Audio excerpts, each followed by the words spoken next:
Olá, pessoal, bem-vindos ao canal da Liga Acadêmica de Segurança do Paciente da Universidade Estadual do Ceará.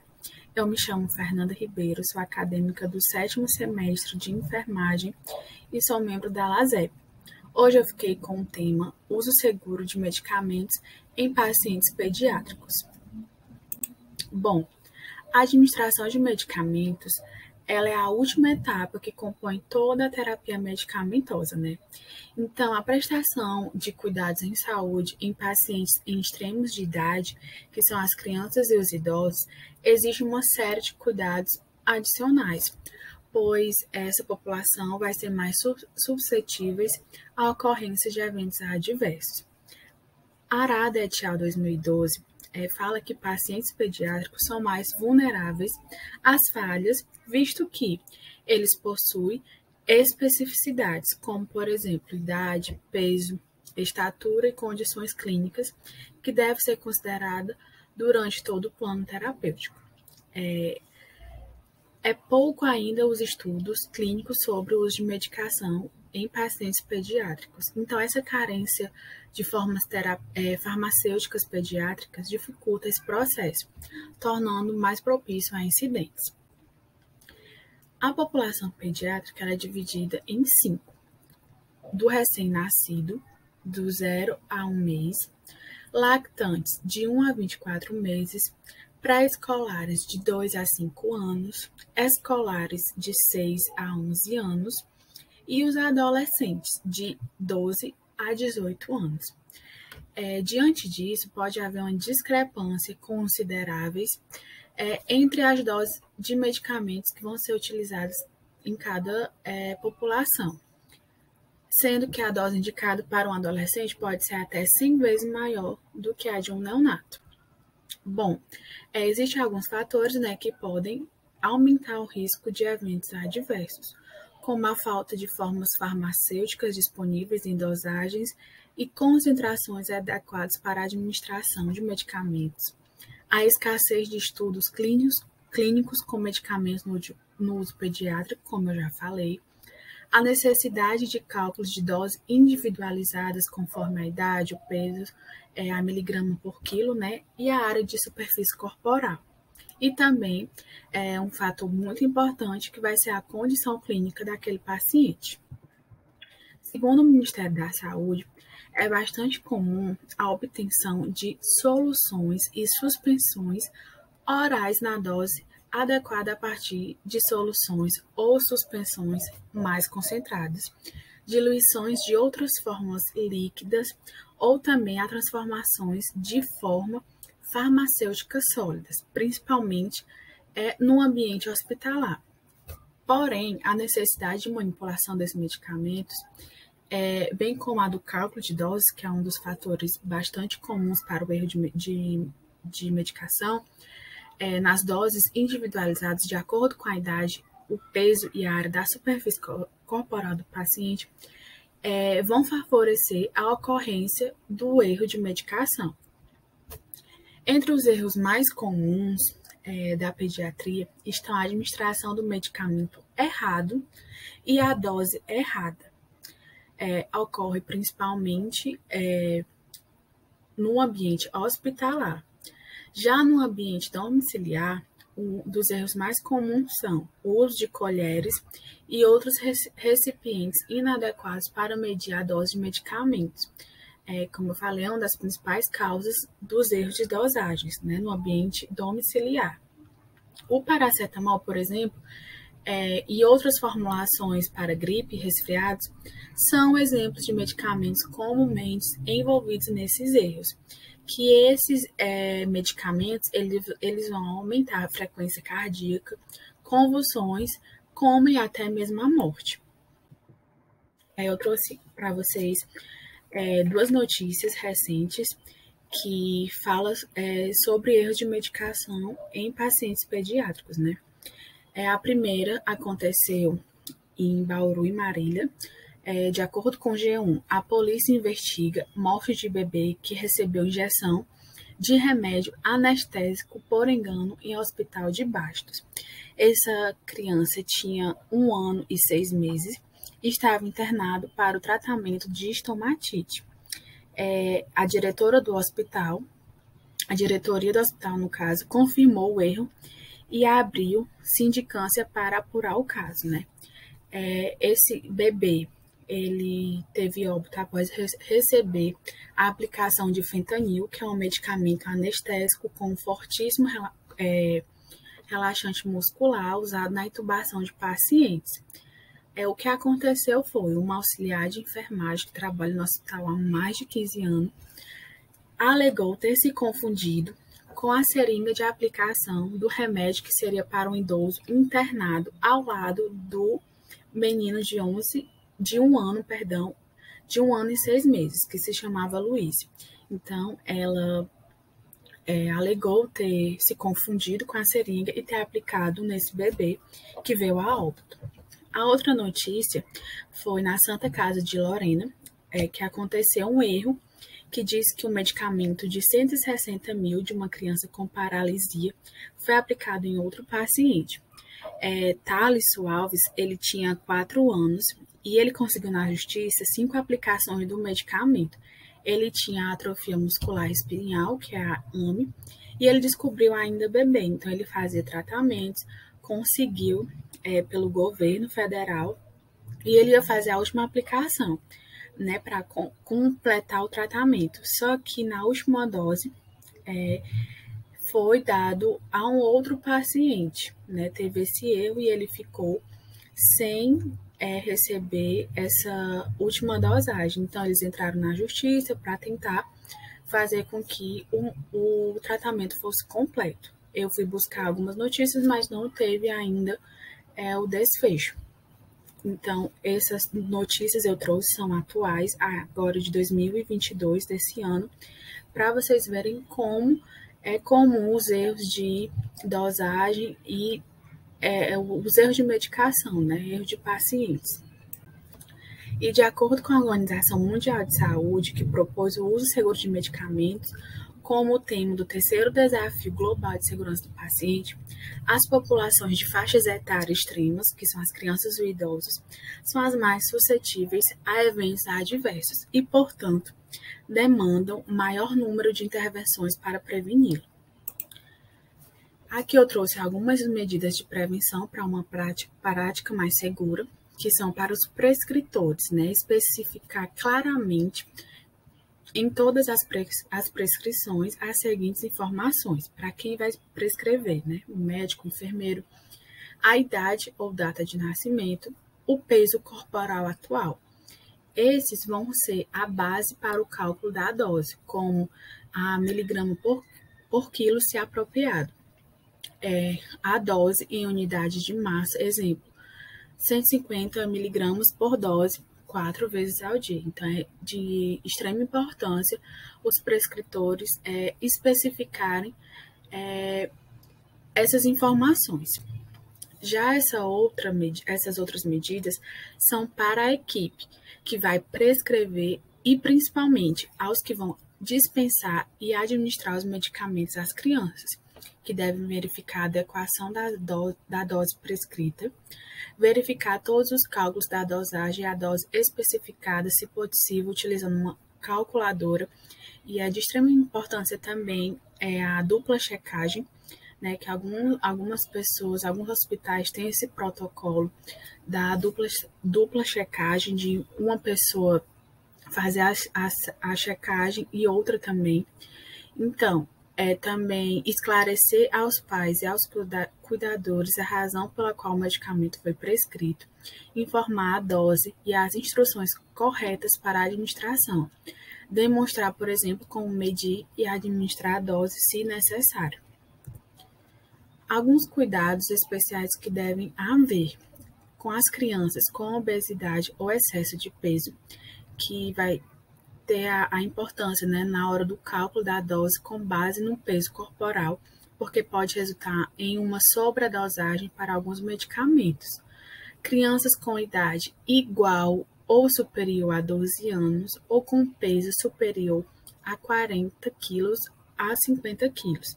Então, certificar que dose não ultrapassa o limite estabelecido para os adultos. Outro aspecto muito importante do risco da utilização de medicamentos envolvendo pacientes pediátricos e adolescentes é a ocorrência de intoxicação acidental. São aqueles pacientes, são aquelas crianças que acidentalmente tomam algum medicamento e acaba tendo uma intoxicação. No Brasil, a maioria das intoxicações nessas faixas etárias atendidas no serviço de toxicologia é causado por medicamentos. Por exemplo, em casa, os medicamentos não são guardados em um local de difícil acesso, então fica ali em cima de uma bancada, ao lado da cama, facilitando que a criança, por engano, acidentalmente, acabe utilizando, fazendo uso dessa medicação e havendo a ocorrência de intoxicação. Então, aqui no Brasil, a maioria dessas intoxicações são causadas por medicamentos, né, por esses incidentes. Eu trouxe algumas práticas, né, algumas recomendações que eu peguei, que foi como base para esse estudo, para essa apresentação, que foi do boletim do ISMP, que é o Instituto para Prática Segura no Uso de Medicamentos, que fala sobre o uso seguro de medicamentos em pacientes pediátricos. Eu trouxe 2 quadros, que um fala sobre a recomendação para instituições e profissionais da saúde, e o outro fala para recomendações para pacientes e cuidadores no uso de medicação, né? Primeiro eu vou falar sobre as recomendações para instituições e profissionais da saúde, que no caso, adotar uma lista de padronização que inclua medicamentos e dispositivos para o preparo de administração de medicamentos adequados para a pediatria, que deve incluir medicamentos apropriados para o uso dessa população, considerando a dosagem, as formas farmacêuticas e a apresentação que contribuam para a diminuição no número de cálculos de dose. Garantir também que os dispositivos utilizados para o preparo na administração, como as seringas e as bombas de infusão, sejam apropriados para esses pacientes, né, para esse público. Além disso, deve existir procedimentos padronizados e detalhados para o uso adequado, e esses devem ser disponibilizados em toda a área da assistência do paciente. Padronizar e adquirir seringas específicas para a administração oral de pequenos volumes de líquidos e adequados para medir volumes reduzidos. Realizar treinamentos, né, com a equipe, principalmente no treinamento prático para o cálculo matemático utilizado no atendimento ao paciente, como cálculos de conversão de unidade, dose, volume e fluidos, intervalo de dosagens e cálculos farmacocinéticos, o uso de calculadora para estar disponíveis em bases de dados online pode contribuir sim para a prevenção de erros de cálculo. Incluindo um programa de educação permanente do hospital, né, da instituição, treinamento sobre prescrição, distribuição, preparo, rotulagem e administração e monitoramento de medicamentos utilizados nessa área. Como eu falei, treinar a equipe, né, com atividades ou campanha para construir e reforçar as habilidades de comunicação entre todos os profissionais de saúde, tanto os pacientes como os familiares e os cuidadores. É importante que os familiares e cuidadores eles sempre estejam empoderados, sejam ouvidos pela equipe e atuem ativamente no cuidado dos pacientes e daqueles que estão internados. Estabelecer diretrizes específicas para a prescrição de medicamentos, né? Expressar as dosagens em volumes e unidades métricas exatas, por exemplo, miligramas e as unidades, essas especificações, em vez de utilizar unidades de dosagem como comprimidos, frascos e ampolas. No caso de doses inferiores a 1, é importante registrar a dose com o zero inicial sempre precedendo as expressões decimais, por exemplo, 0,1 miligramas. Para dose maior que 1, nunca deve utilizar zero após o número inteiro, por exemplo, 1,0 miligramas. Por quê? Porque vai favorecer a ocorrência de erros de dose, com aumento da dose em até 10 vezes. Então, evitar doses com muitas casas decimais, elas devem estar arredondadas para uma medida mais precisa e conveniente, compatíveis com apresentações disponíveis na instituição, que não comprometa a segurança e o tratamento desse paciente. Estabelecer diretrizes para a dispensação de medicamentos, verificar os cálculos de dosagem antes da dispensação, documentar cuidadosamente os insumos utilizados, os passos e cálculos realizados no preparo, na manipulação e de um medicamento para posterior verificação, se for necessário, né? Como eu falei sobre a dupla checagem. Envolver pacientes e cuidadores no processo de utilização de medicamentos. Informar sempre ao paciente ou ao cuidador sobre cada medicamento que está sendo prescrito e administrado. Encorajar o paciente ou o cuidador a fazer perguntas sobre o que está sendo feito, né, sobre o tratamento, compartilhar as preocupações e questionar os profissionais em caso de dúvida. Orientar, já faz parte, né, orientar o paciente cuidador da alta hospitalar, quando aquele paciente receber a alta, fazer uma lista completa dos medicamentos que ele deverá utilizar em domicílio, fornecer instruções claras sobre a continuidade do tratamento, a importância de continuar esse tratamento, incluindo a indicação, a instrução de uso, a dose, a frequência, como vai ser e onde a administração desse medicamento e a duração prevista sobre todo o tratamento. Solicitar ao paciente ou ao cuidador, no momento da alta, que demonstre a medida de uma dose de medicamento que vai ser utilizada, se for prescrito numa forma líquida, né? Fazer a exemplificação, como, por exemplo, do uso de insulina, deve solicitar ao paciente ou ao cuidador que demonstre ou descreva o procedimento com objetivo, na verdade, de confirmar o seu entendimento sobre o preparo e a via correta de administração. Já esse segundo quadro, ele fala mais sobre a recomendação para pacientes e cuidadores. O primeiro falou sobre as instruções para os profissionais da instituição e agora vai ser para os pacientes e cuidadores, né? Conhecer o nome, a dose, a concentração, a frequência de administração e a finalidade de todos os medicamentos que são prescritos, manter uma lista atualizada e completa dos medicamentos que estão sendo utilizados e aqueles que não estão prescritos, organizar uma lista de todos os medicamentos que não podem ser utilizados e as razões para isso, como, por exemplo, a alergia, o histórico de reação adversa. Então, essa lista deve estar disponível para todos os cuidadores ou familiares responsáveis a ser informados aos profissionais de saúde em todo o atendimento ao paciente. Informar sobre as técnicas especiais de armazenamento, preparo e administração. Como eu falei, né, certificar que o paciente compreendeu corretamente como administrar um medicamento injetável, por exemplo, que é a insulina, ou como utilizar corretamente o nebulizador, o inalador. Compreender a importância de tomar ou dar medicamentos de acordo com as orientações médicas, farmacêuticas e para o período de tempo prescrito. Evitar sempre a automedicação. Fazer perguntas, esclarecer dúvidas sobre o tratamento de algo que pareça incomum ou diferente do que foi orientado. Muitos erros de medicação, eles podem sim ser evitados dessa forma, tirando dúvidas com o profissional. Armazenar os medicamentos fora do alcance de crianças, como eu falei anteriormente, separados dos medicamentos utilizados por adultos e sempre guardar após a utilização.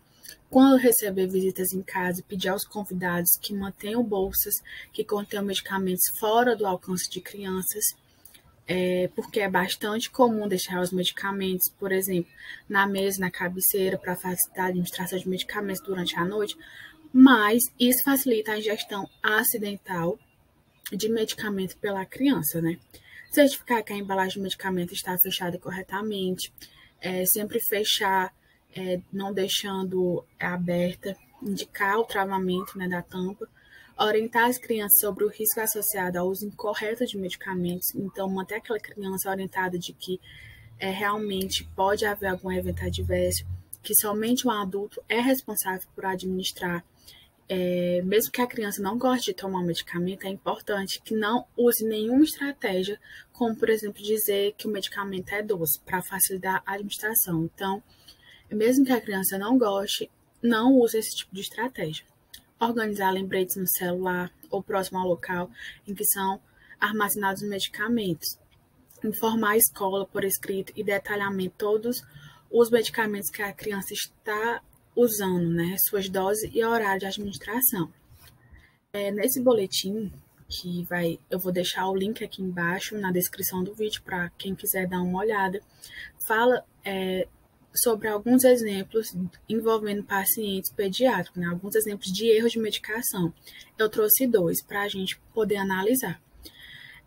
O primeiro, a mãe comprou uma seringa oral para administrar um medicamento em seu bebê. A dose correta era 0,7 ml a cada 6 a 8 horas. No entanto, o número 0 e o ponto decimal antes do 7 não estavam claros. A mãe entendeu que a dose era de 7 ml e administrou uma dose 10 vezes maior. Após várias doses, o bebê foi hospitalizado por 2 dias, mas recuperou-se. Então, o que caracterizou o problema e quais foram os riscos associados, né? O erro de dosagem, a administração de dose incorreta do medicamento, ou seja, a dose não foi registrada da maneira segura, então houve um erro de dosagem. E quais são as práticas seguras recomendadas?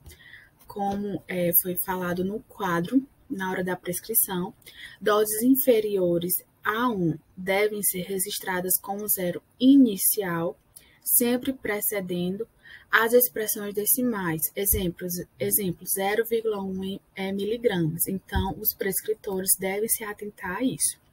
Ao registrar doses com casas decimais, sempre utilizar vírgula e não ponto.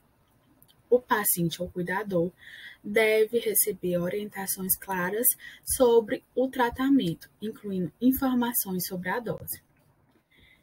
O último exemplo, né, que eu trouxe foi um menino de 3 anos, ingeriu vários medicamentos prescritos para sua avó. Ele encontrou os medicamentos na bolsa que a avó deixou em cima do sofá enquanto estava na cozinha. Ao voltar para a sala de estar, a avó percebeu que a criança estava brincando com seus medicamentos. Ao vê-la, a criança disse: vovó. Então, as características que envolveu a isso, o medicamento deixado ao alcance de criança. Então, é importante que ao receber visitas em casa, pedir aos convidados que mantenham bolsas e casacos que contenham medicamentos fora do alcance de crianças. Isso aconteceu com uma visita, mas estando realmente em casa, os pais ou responsáveis, cuidadores, devem estar atentos ao lugar de armazenamento dos medicamentos, sempre deixar fora do alcance de crianças.